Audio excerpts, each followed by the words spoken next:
Hello and welcome friends, let's cricket तरफ থেকে তোমাদের সকলকে স্বাগত জানাই। আজকে আমরা কাউন্টিং ফিগারসের পার্ট 4 নিয়ে আলোচনা করব।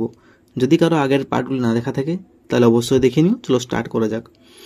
দেখো, আজকে আমরা স্কোয়ার কাউন্টিং অর্থাৎ একটি ছবি দেওয়া থাকবে, তার মধ্যে কয়টি বর্গক্ষেত্র রয়েছে তা গণনা করতে হবে। তো একে আমরা টাইপ 1 এবং টাইপ 2 দুইভাবে কনফার্ম করব। চলো দেখে নেওয়া যাক। দেখো, একটি বর্গক্ষেত্র দেওয়া রয়েছে, এর মধ্যে অনেকগুলি ছোট ছোট ঘর রয়েছে, অর্থাৎ কতগুলি বর্গক্ষেত্র রয়েছে তা সঠিকভাবে কাউন্টিং করতে হবে। তো আমরা এই যে সারিটি রয়েছে একে আমরা র জানি, একে র বলা হয়, এবং এই যে এই সারিটি রয়েছে একে বলা হয় কলম।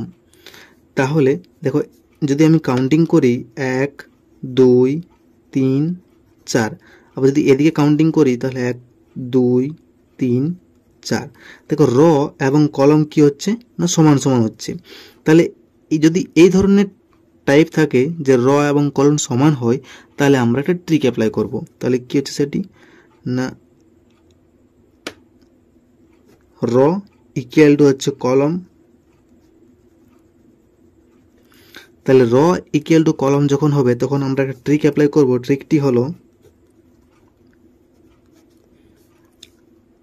1 square plus 2 square plus 3 square plus 4 square করব না, সবার মাথায় কি করে দেবো না স্কোয়ার করে দেব। এরপর আমি যোগ করে দিই 1 4 9 16। যদি পুরোটা যোগ করি তাহলে হচ্ছে 5 30 অর্থাৎ 30। তাহলে আমরা বলতে পারি যে এই যে ছবিটি রয়েছে এর মধ্যে টোটাল বর্গক্ষেত্র রয়েছে 30টি। বোঝা গেছে? এরপর দেখো সেকেন্ড টাইপে চলে আসি। আমি কাউন্টিং করি 1 2 3 4 5 1 2 3। দেখো, এখানে কিন্তু র এবং কলম কি হচ্ছে না সমান হচ্ছে না। তাহলে র নট ইকুয়াল টু কি হচ্ছে না কলম হচ্ছে। তখন কি আমরা ট্রিক অ্যাপ্লাই করব সেটি দেখে নেওয়া যাক। এই যে শেষের 3 রয়েছে এখানে, এবং এখানে শেষে রয়েছে 5, এবং র এবং কলমের কি করব না শেষের সংখ্যাগুলি গুণ করে দেব। তাহলে 3 × 5 কত হলো না 15। এরপর 2 এর সাথে 4, তাহলে 2 × 4, তাহলে 4 2 হলো 8। এরপর কি পড়ে থাকলো না এদিকের 1 আর এদিকে 3 পড়ে থাকলো, তাহলে 1 × 3। বোঝা গেছে? তাহলে 3 কি হলো 3। যোগ করে দিই, এখানে হচ্ছে 8 আর 3 হচ্ছে 11 মানে 26 26।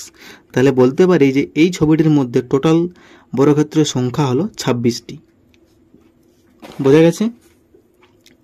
পরের টাইপে চলে যাই। এরপর দেখো টাইপ 2। এই যে ছবিটি দেওয়া রয়েছে এর মধ্যে টোটাল কয়টি বর্গক্ষেত্র রয়েছে তা গুনে নিতে হবে। আমরা কি করব, 1 2 3 4 4টা পেলাম, আর এই পুরোটা নিয়ে একটি হলো 5টি। তাহলে এখানে কটি বর্গক্ষেত্র পেলাম না 5টি পেলাম। খুব সিম্পল। এরপর দেখো এই ছবিটি 1 2 3 4, তাহলে এইটি নিয়ে হলো 5, তাহলে 5টি তো পেলাম এখানে। এরপর দেখো এই যে এখানে রয়েছে পুরো টোটাল একটা, তাহলে এইটি যদি 5টি হয় তাহলে একটি দুটি রেখা নিয়ে 5 5 10, তাহলে 10টি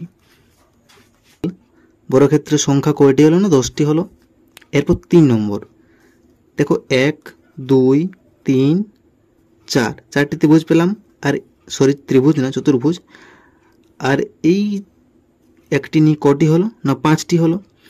আমি রেখা কটা পেয়েছি, একটি দুটি 3টি, তাহলে 5 × 3 হলো, তাহলে 5 3 কত হলো না 15টি। তাহলে এখানে টোটাল বর্গক্ষেত্রের সংখ্যা হলো 15টি। বোঝা গেছে? তাহলে আজ এ পর্যন্তই। আশা করি তোমাদের বোঝাতে পারলাম। খুব শীঘ্রই নেক্সট পার্ট নিয়ে আসছি, তো ওদিন সঙ্গে থাকুন। এবং ভিডিওটি ভালো লাগলে অবশ্যই like comment share and subscribe করুন, এবং পাশে থাকা বেল আইকনটি ক্লিক করুন। So take care, keep growing and stay motivated.